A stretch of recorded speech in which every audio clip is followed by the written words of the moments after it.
Hello, here again, Dave checking in. I see everyone doing their exercises, doing their running, doing their home workouts. It's fantastic. But now I'm here to talk to you about how do we stay in the game? How do we keep healthy during this time? We talk about our eating, we talk about our fitness, but we never talk about recovery from these things. You're out running more than usual, and I wanted to start a fun series for you all that talks about what I call and what I emphasize with all of my coaching clients, Prehab. So this is what you do to keep yourself out of rehab, to keep yourself from being injured. And the second you start feeling niggles, nags, pains, aches, is the second you need to start paying attention to how are you treating your body. Okay, I think of prehab as almost like the recovery for muscles. Okay, the prevention of injuries.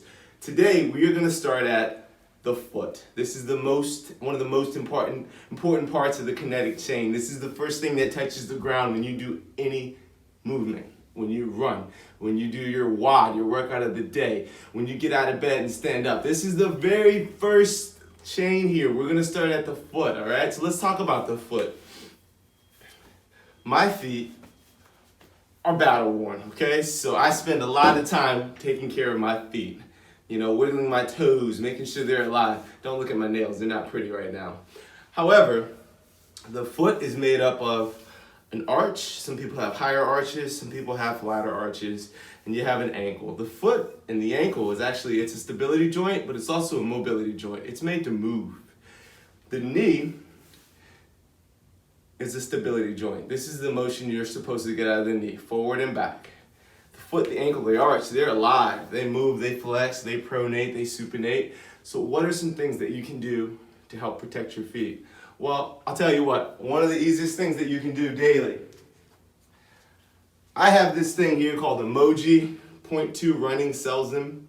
You can also order them online. If you don't have Emoji though, marbles, a golf ball works phenomenal. We live in a golfing community. If you have a golf ball, use a golf ball.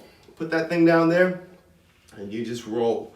And what you're doing is you're putting a little pressure, kind of going over the medial arch, over the lateral arch of the foot, over the heel, over the ball of the foot, and you can spend anywhere from a minute to 5 to 10 minutes just working, just looking for where you feel pressure.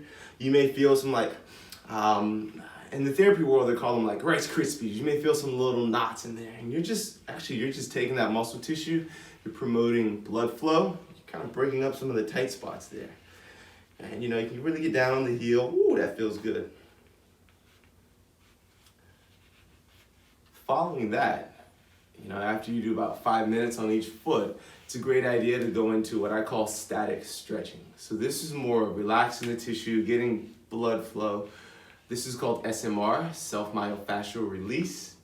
So your body has this encasing of tissue that's called your fascia. It encases our muscles, it's all over our body. Fascia can be pliable, so you want to break it up, you want to move it, because when inflammation sets in, the muscles, the fascia tissue gets tight. Some people's feet, they sleep all day, you're in shoes all day, you never take your shoes and socks off until in the evening, so your feet are really tight. So this is a good way to loosen them up. But yeah, after you spend a few minutes doing that, then it's a good idea to do some stretches for that particular muscle group. So one of the stretches that I like to do for the arch of the foot is I just take my toes and I press toes against the wall, and you're gonna almost like slide your toes to the ball of the foot's down, so it kind of looks like this in space. So let's say the wall is there. I'm gonna just press into the wall and just stretch and bend the front of my knee there.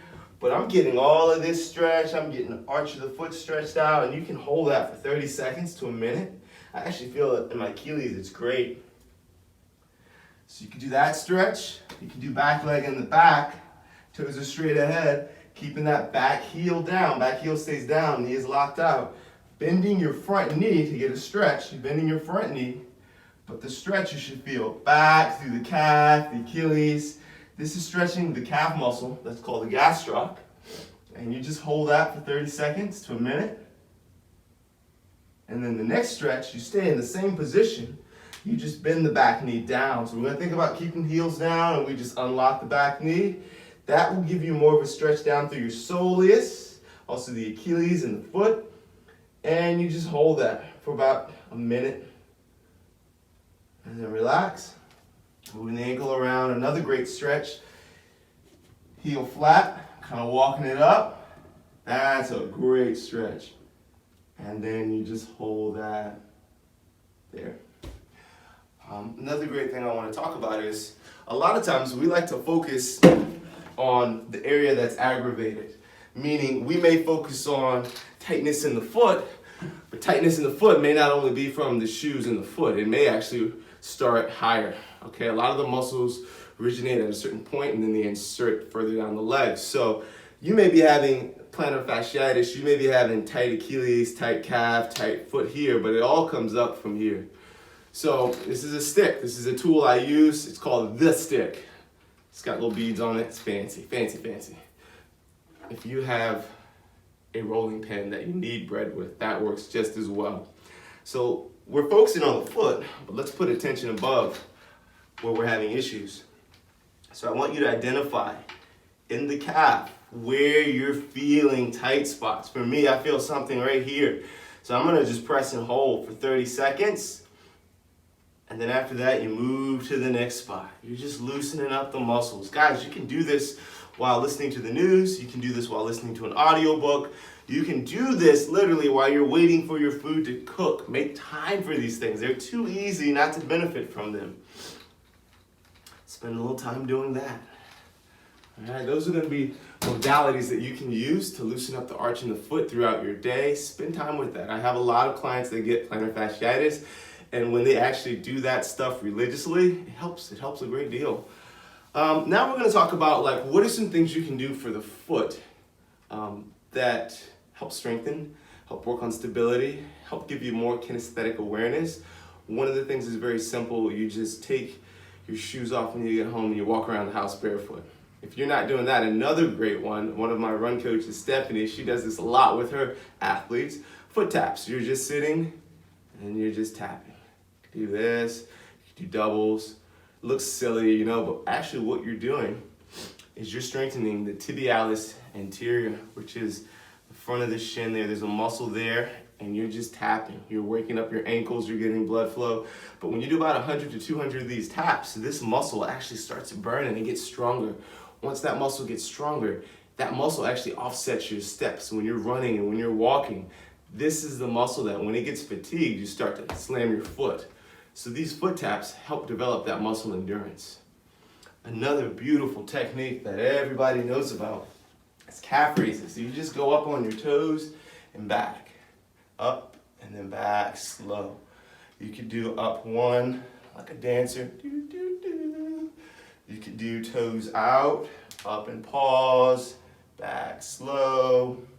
But my favorite, this is the big one, guys, eccentric calf raises.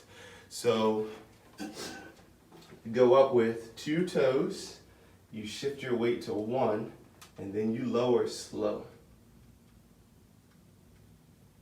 And then the next step is very important. You reset, you go up, and then you shift back to that left leg, and you lower slow.